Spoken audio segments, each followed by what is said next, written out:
Welcome to the DMF. I'm your host, Justin Yachts, and today is part 5 of my interview with Nachela Knox. She is a director, a writer, a casting director, and a producer.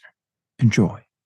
So let's talk, wrapping up here a little bit. I just want to talk a little bit about your writing process. Like, how do you approach writing? So when I write, what I like to do is first I like to just kind of outline everything. So I'll Mm. outline the story from beginning to end, not necessarily with dialogue, but just like, this is how I want to start. I think this would happen. Any ideas that I think would be cool, I write those down and try to get a really good, outline, especially of like my main character's journey. Once I have that Mm. outdone, I like to write. So I get up pretty early. I wake up during the week most of the time, 5 in the morning. So Uh, you're I like a rock. I work out. So I work out 3 days a week that early. And on my off days, I write early in the morning. So it's kind of weird. So either I'll go to like a coffee shop, like or like Panera or something like that and write, or I had to find ways in my house to separate myself because I live in an apartment, it's little one bedroom Yeah, apartment. I don't have like a separate office space per se. And I have a little dog and he like is obsessed with me. So anywhere I go, he has to go.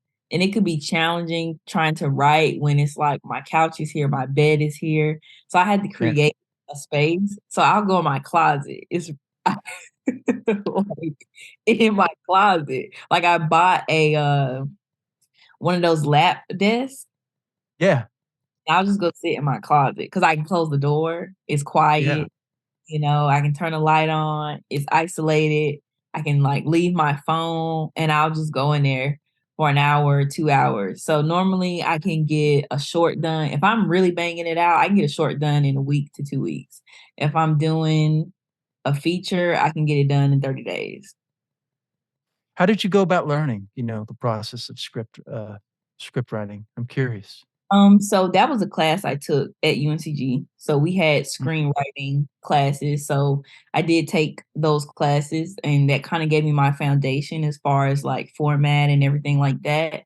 And then everything after that was just, learning, like experience, just trying things, writing it. Does it work? Does it Yeah. not work? Writing it, how did it turn out? Or, I've had ideas that I thought were great and then I went to go write them and I was like, Yeah, yeah. So, just trial and error, really. Let's talk a little bit about the law of attraction. How did you discover it? So my really good friend John Black, he's also an actor, producer, Mm. rapper, plays Yeah, I Joe. saw I saw him on your Facebook. Yeah. Yeah, he kinda turned me on to that, to The Secret. He was like, "Hey, you Mm. go watch this." He's also, somebody who's really big on, like, faith, and we kinda bonded that way, but at the time, he also kinda introduced me to a lot of people in, like, the Greensboro area who were also doing film, and he had this whole thing that he had created to kinda help you get, like, more acquainted into the film community, like as far as getting roles and all of that, because at the Mm. time my main focus was acting. So it was like it's a whole thing of like social media and posting and networking and this, that, and the third. But the law of attraction came up because he was like, you also have to genuinely believe that you can achieve all of the above. So we watched that. I thought that was really interesting. That was also when I personally was growing my own faith. Like I had been, in church my whole life, but I think if you are a religious person, you got to find God for yourself, and that's a different Mm. process, and that could be different for everybody. So I think it was a combination of that. And when I saw that it was working, then Yeah. I was like, okay, because there were certain people at the time that were considered to be like, we'll say some of like the best or like the top filmmakers in Greensboro at the time. So, as an actor, it would be like, oh, if you work with so and so, that's an accomplishment. Like, Mm. so my thing was they didn't know me at all. Nobody knew me. I was like this random girl that just showed up one day. And then Yeah. it was, and I would see people like talk to him and they would be like, "Oh my God, like you're so great." And I said, "You know what? That's gonna happen to me one day. Like that's gonna happen to me." Yeah. I ended up working with all of those people and it's still kind of a shock for me because like I haven't gotten used to it. So I'm like, Yeah, yeah, yeah. I'm not a I'm not a shy person, but I feel like I'm like the most like secretly awkward person. Like most people don't know it's an awkward moment for me, but in reality it's very awkward for me. So now when I walk into some of these spaces and everybody's like, "Oh, Nachela is here," and they're like, Yeah. "Party," I'm like sitting there like, "Oh, yeah, that's me." So it's like Yeah. the thing that I said was gonna happen has now happened and it just keeps going and you just apply it to everything. That was me when I mean, even when it came to graduating, when it came to, getting the job at G Davis, I lost like, 70 pounds, like Yeah. all the Keto. Nice. I read about that. That's keto. great. That's congratulations. Whatever works, I say. This idea that one diet works for one person, it's all varies. No, and I Find think what you works for you. I had to learn and accept that no matter how tasty they are, like my body just does not digest carbs very well. Like if I eat Yeah. carbs, I will immediately gain like 4, 5, 6 pounds. Granted, it's water, but it's like, but when you keep repeating that over and over again, Yeah. it's Yeah. not gonna be water, but for so long. So What that's blood type are you?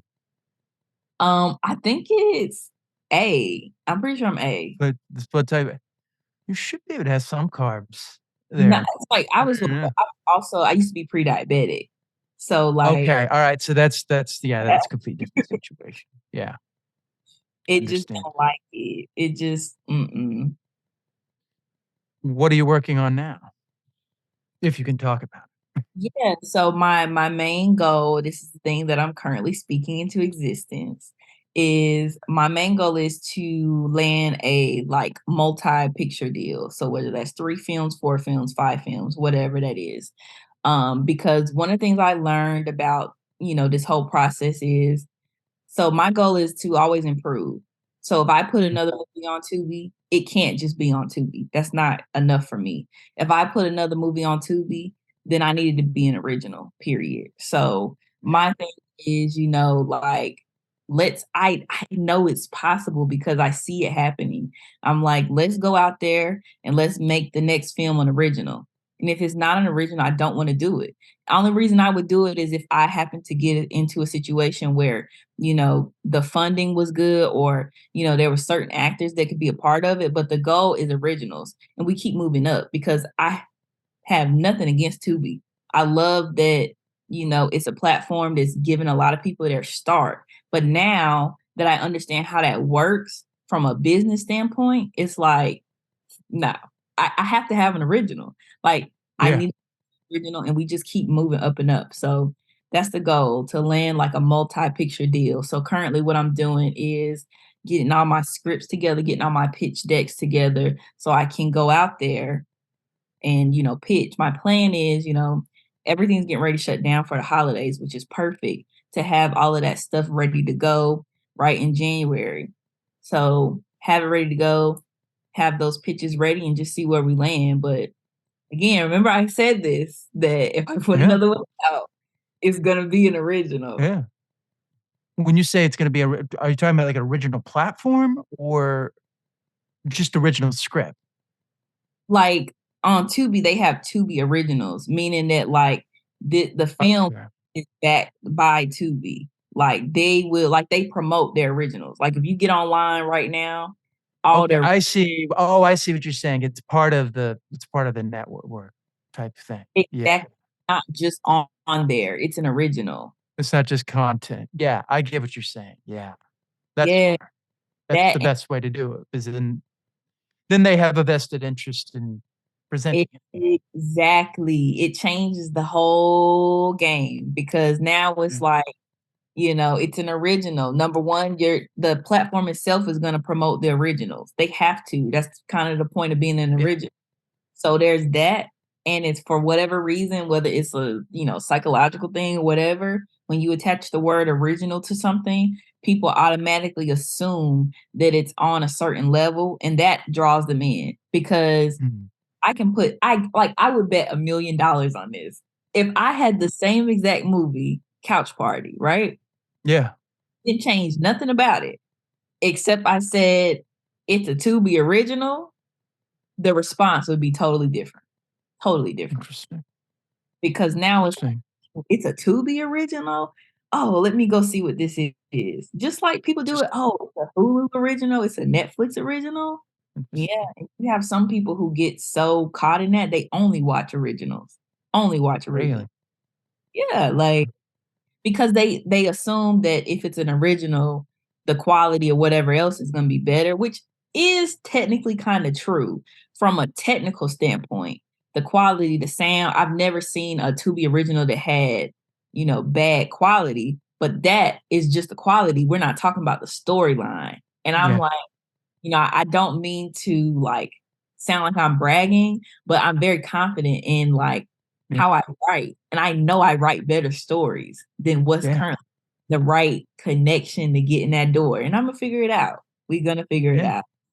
Do you have a beginning of the day routine? Yeah. So most of this, like I said, I wake up at 5.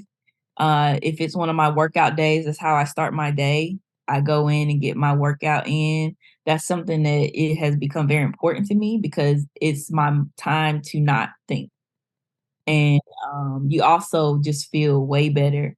Once I come back, I take my little dog out, have me a nice little breakfast, and then I get my work day started. And if it's not, a workout day, it's a writing day. So same exact thing, except I'm starting that morning off writing.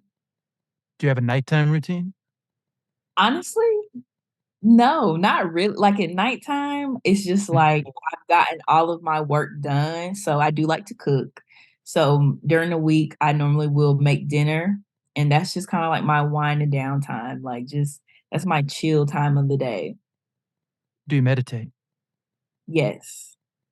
Yes. That's also part of the reason why I like to write in the closet. Cause it's just It's like, meditative? Yeah. yeah, like it's just this small little space. Yeah. And you have to be focused and it really helps me focus because I think a lot.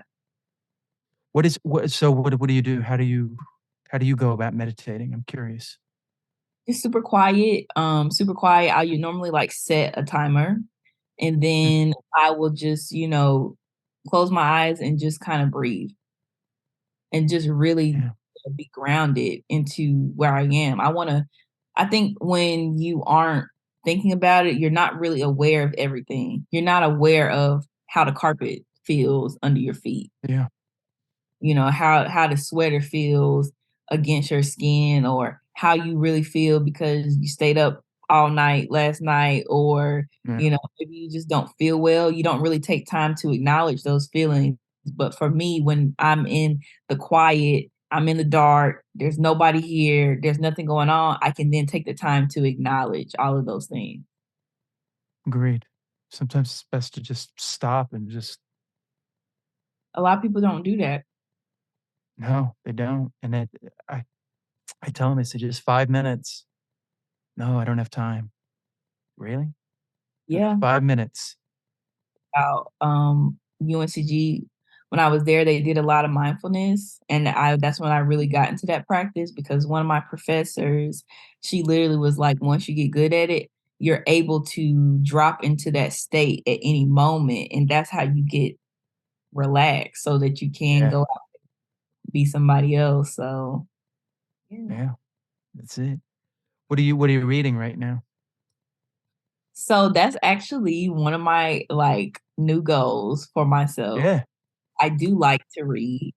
Good. Um, so I told myself a new goal is to try to read a book every month. So I Good. have my book this month, but the last book that I read was David Goggins. His Yeah. book. I haven't read which one, the first one or the second one that he This is read? the last one that he just did. Oh, Um, okay. I still haven't read that yet. Great. He's an interesting guy. He is. He's very extreme. Yeah, I would say it's a little bit on the extreme side, like where he's just like, I'm feeling pain. I'm just gonna go out and run more. I'm like, yeah, but eventually your body's gonna say, stop No. that. Sense though, because it's something that I even told myself I had to be aware of. Because I feel like as human beings, we want to be comfortable. We want to be Yeah. comfortable. We all want to lay down. We all want to, be patted Yeah. on the back and fed, cookies and steak. Like that's what we want. We like feeling that way. But the flip side of that is your goals and the things you want normally don't lie in comfort. So No. may have to be uncomfortable for some time, but are you willing to do that to get what you want? Yeah. So for me, it I was like, I told myself I was literally cutting out uh alcohol, like all alcohol, yeah, until I get this deal. Because I was like, it's I good. feel like, what you do, or at least for me, I'm pretty young, I'm 25, and most people the weekend comes, you don't have anything to do. You're like, oh, let me get a glass of wine or let me go out to the bar or whatever else. And you're having so much fun. That's so great, right? But the Yeah. flip side of that is what if you would have used that time where you wanted to Yeah. be comfortable to actually do something Yeah. that was gonna help you get to your goal? Because that's not helping. It's just Although my question is, people, kind of use, alcohol to like medicate themselves. It's like, can't you just reach that state without the alcohol?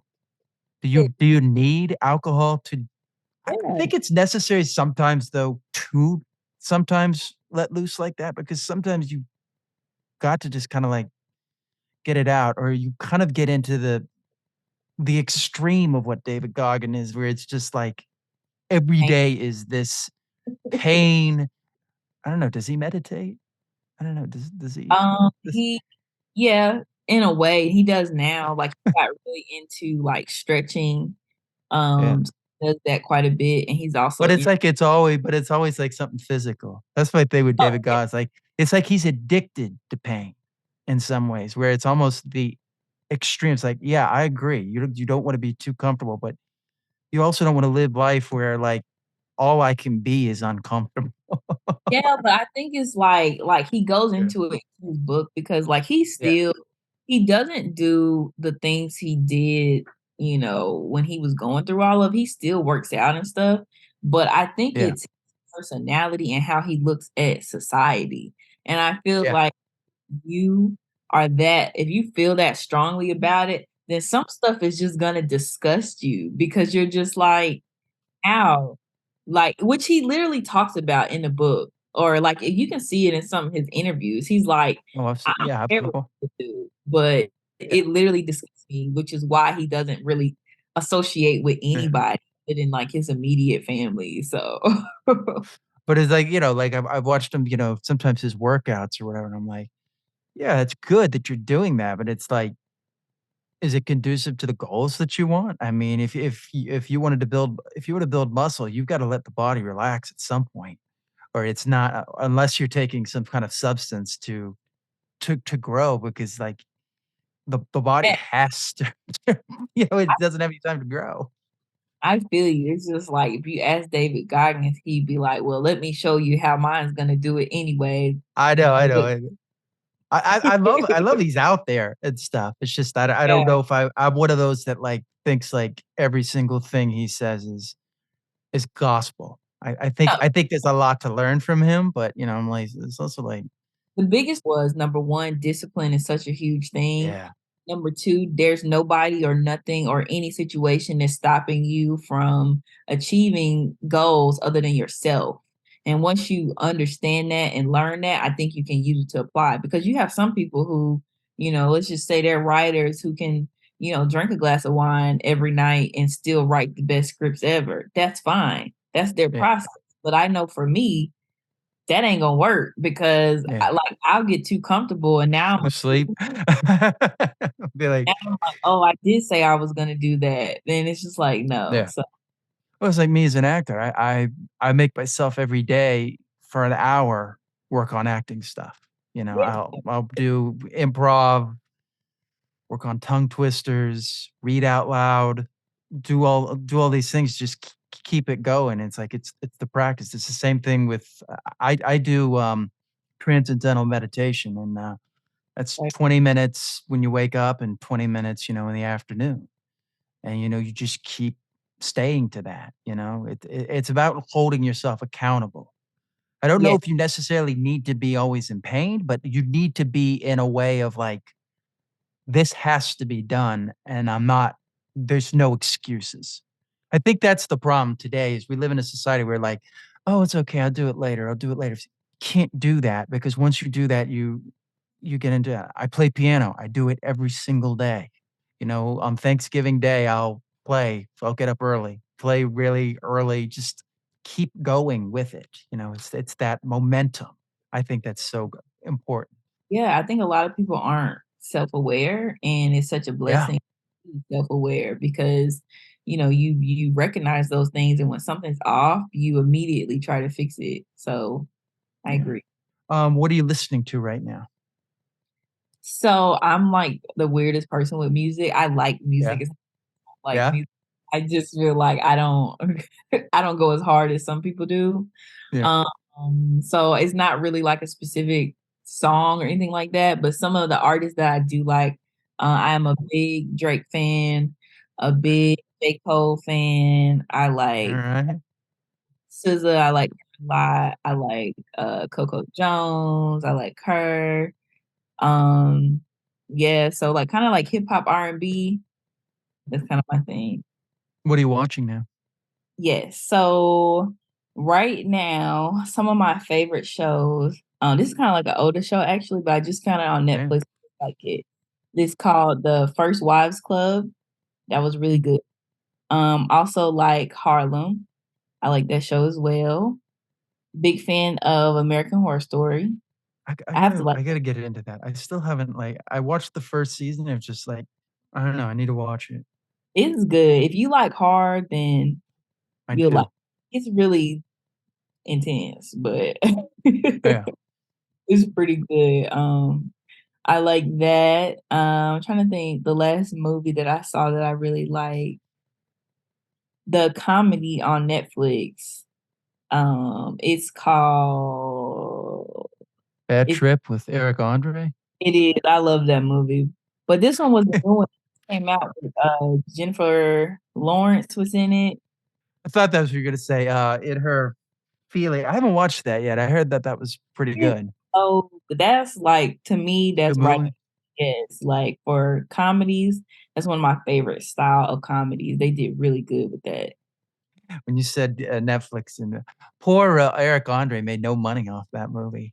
It's so Like he's in that weird situation where, like, I think he doesn't wanna become too famous, because if he becomes too famous, he can't do this style of comedy, people will know who he is. But yeah. being in this, like, kind of famous, but not famous, he can, go out there and, people aren't gonna know, who he is. I mean, How that they was did so funny. Tiffany Haddish, I would have recognized her for Yeah. sure. She steals the popcorn. I would have recognized her. I would have been like, "Is that Tiffany Haddish?" Like, Yeah. or when he was in the bar, he just throws up everywhere. Oh, yeah. And they showed, like, one of the outtakes where the guy really got mad. It's like saying the secret word. It's the And I guy's wonder, gonna bite like, him. how they did because, like, I understand where the cameras and stuff were, but I'm like, "Dang, like, did y'all never have to repeat anything? Or did you, like, repeat it on, It's different days and, you know" I listened to Sacha Baron Cohen talk about, like, doing that kinda he says the hardest thing is, like, if you say a word wrong or something, they'll know it's a they'll know it's a joke. It's that middle ground of being serious, but not too eager. So it's I mean, what he does is almost dangerous. I mean, same with Eric Andre. I mean, like, he's this, like there was some guy they did for, Comedy Central, like, Joe Rogan had him on, and he said that they did a thing where they had these people try this new mayonnaise, and, then they had a guy come in and tell them, show them, like, show them like a video of of a white guy turning into a black guy, and they're explaining to them that what you're gonna have is you're gonna change into, and like they're like almost like, and they seriously buy it, and they're like, wait a minute, we did not know that we were going to turn black. Like the fact that this would actually happen, and it's just mayonnaise with a little bit of like brown dye in it. But the Oh, fact that they got these people to actually believe that, and there's like this one woman who's going through and like, well, I mean, if that's the way it's gonna be, okay. Like she's coming to terms with it. And they have like one guy who just stands like, if I am black, I am gonna sue you. Like just losing his mind over the fact this joke. And apparently they never aired it on Comedy Central, but I like was gonna say, I that don't would have think been the fun. That would have been the funniest thing to see. And this guy who like really is good at that, just like, look, I changed. I'm black now. Everything. And like seriously buying it. And then they had to tell him that it was a joke. And they some of them found it was funny. I have to go look that up because Yeah, you that should, listen to the guy. I think it's called Melon and Mayonnaise or something is and they was didn't was the think about joke. that. It's literally called melon and mayonnaise. Like, Melon and I think this like the sketch or whatever, but yeah, they brought this like focus group in there and they like actually believed that they were gonna turn into a black person. look that up because it sounds like it would make me laugh. And they had like what he said. They also filmed this other one where they were like in like I think it was Bel Air in L.A. or somewhere like that, and they had these guys, Hispanic guys, and they're like planting stuff there, and they're like, "Hey, we landscaping or whatever," like they're doing everything. But they said after they told the guy that it was a joke, like he was literally losing. He's like, "I'm gonna sue you. I'm gonna sue him. I'm gonna sue everybody in that truck." Like when you get to like pranking people that have like unlimited money, now you're like in like this world where they just want to do lawsuits just to make themselves like, Oh yeah, it's yep. crazy. And Yeah, you think of what was it, Donald Trump or whatever, tried to sue Bill Maher because Bill Maher said that, he may be the love child of an orangutan. yeah. And he said he had to actually pay a lawyer to go in and explain a joke to a judge. I mean, it got thrown out, but it's just like I hope they threw that out because why? you would you like think of it's just like this Like, I think the insanity. fact that he tried to sue him makes the joke that much funnier. Like, Yeah, but he was actually serious trying to sue him. I'm like, right, like, that made you that upset? Like, my favorite one, this goes yeah, around TikTok, is the guy, I think it was New Orleans, like, the senator or the governor, I don't know who it was, but they were yeah. doing an advertisement because people were mad about, like, police brutality, which they should be, but they were upset, and he says, "You don't wanna call the cops? Don't. The next time you get in trouble, call a crackhead."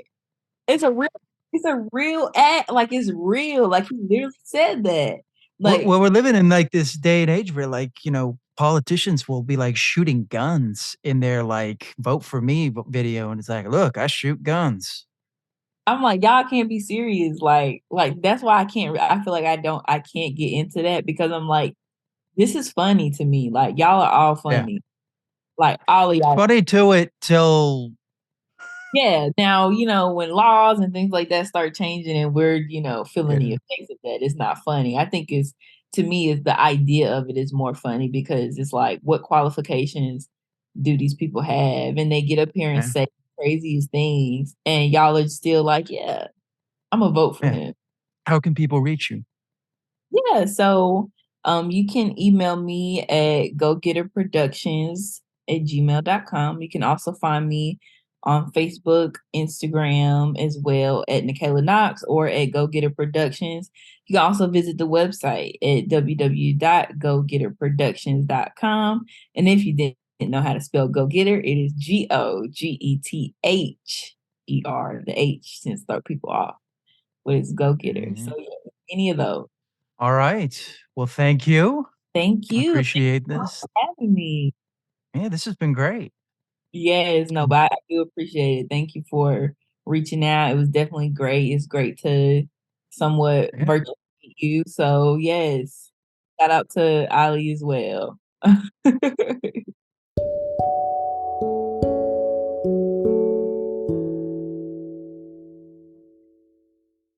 Okay, that about does it for part 5 of my interview with Nachela Knox. I want to thank her personally. As always, you can find me at Justin Yachts. Please like, share, and subscribe, and consider checking out the YouTube channel. And I will see you next time on the DMF